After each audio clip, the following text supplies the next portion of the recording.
have empathy for someone like Charlie Kirk. First of all, Charlie Kirk don't believe in empathy. He said it's a bad thing. He said it's some new age made up shit. What a loser. He also said people got to be sacrificed in order to protect guns.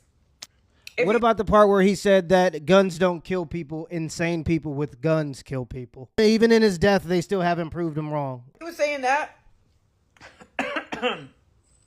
while fighting for reparations, I may have a little bit of empathy.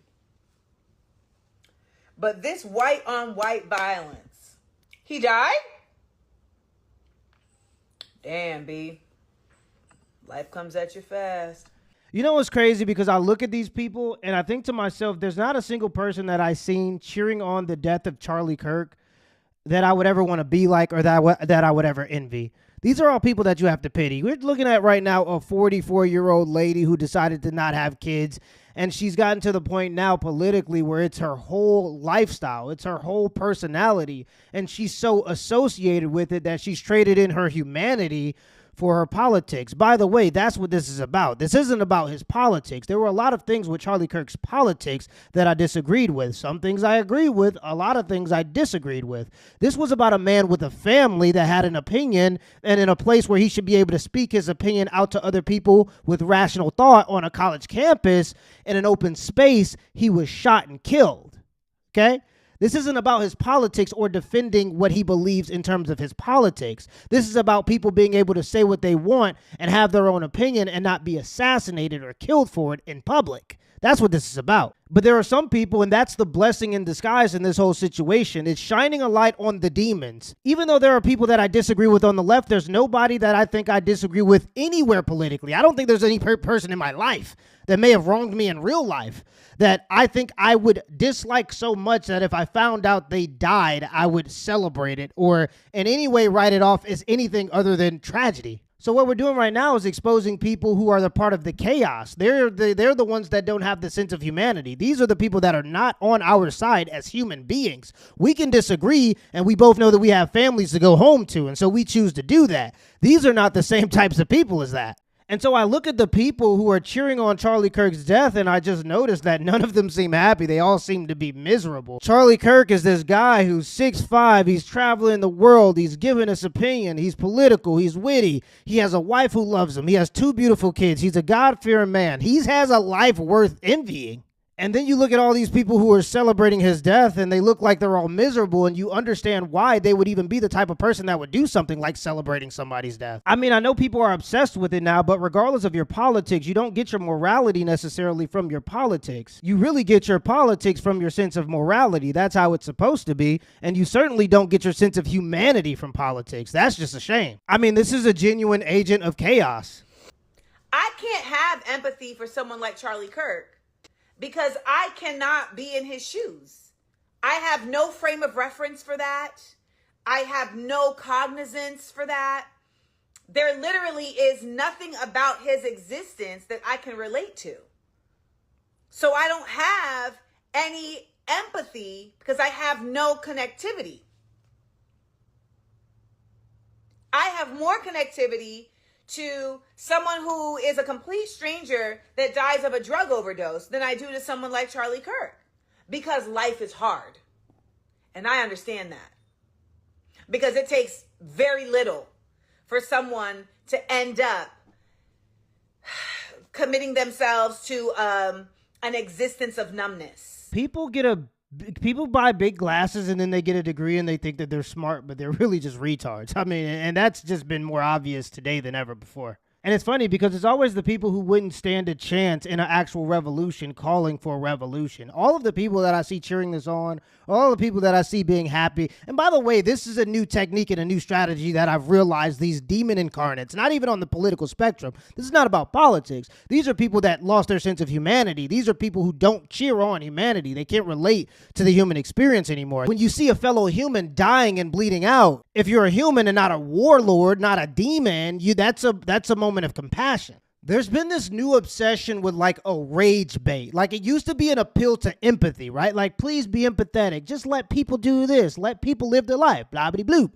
But now it's like a straight up rage bait. It's like pure misandry. I hate men. Kill all men. I had 15 abortions last year. How many abortions can you have? Yeah, Charlie Kirk is gone. It's not even like an appeal to empathy. It's like this cutesy, I'm just being an innocent person sense of rage bait, where they want to stomp on things that we cherish and claim to be sacred as humans to try to get attention. Like these were the same theater kids that were trying to fake like they had mental illnesses a few years back and they were appealing for empathy, and now they're just straight up just rage baiting for that same type of attention that they've been fiending for since high school. I don't know what that is. It's just so weird.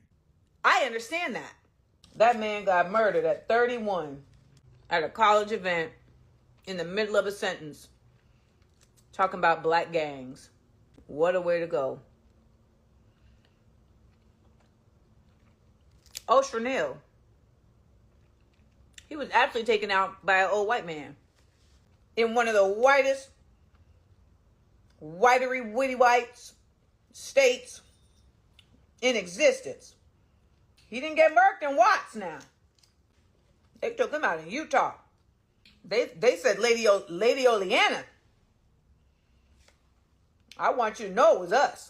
And this is a small minority of people in our culture, but this is the most glorified portion of our culture, definitely. And when people in the world see our culture, this is the part of the culture that they consume. We have this part of our culture where people will glorify gang violence. They will cheer on gang members going back and forth in rap songs, being completely brutal in lyrics and tempting each other to kill each other. And then when one of them gets killed, they will mourn it as if they didn't see it coming.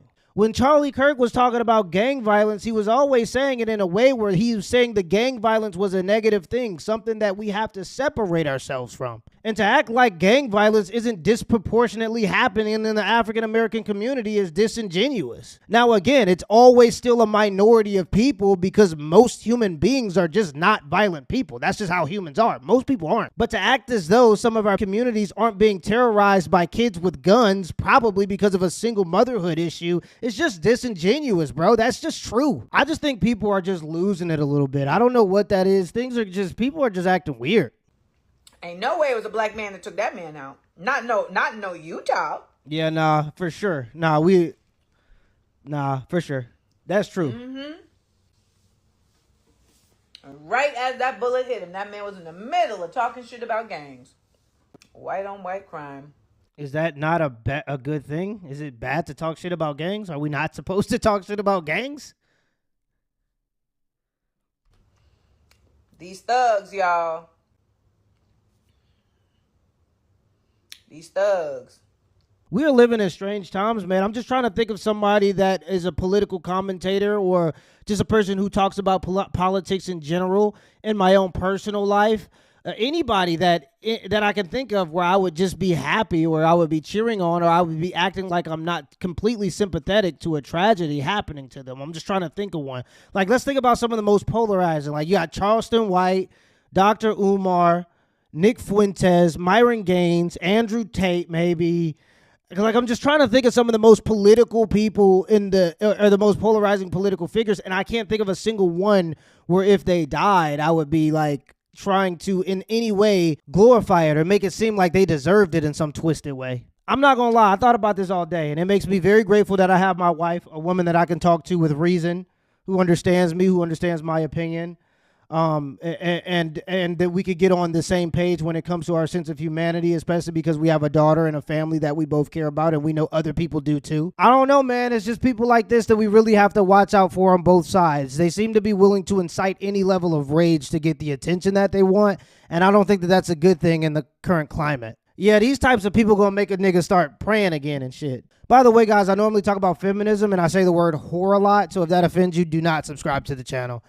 Let me know in the comments below if this video was a W or L, and give me the HBO special. That's Help Brother Out special. Hit the like and the subscribe button for more content. Till next time. Chocolate is here. Hello, everybody. Okay. I gave him the name White Chocolate. He can say it anytime he wants to.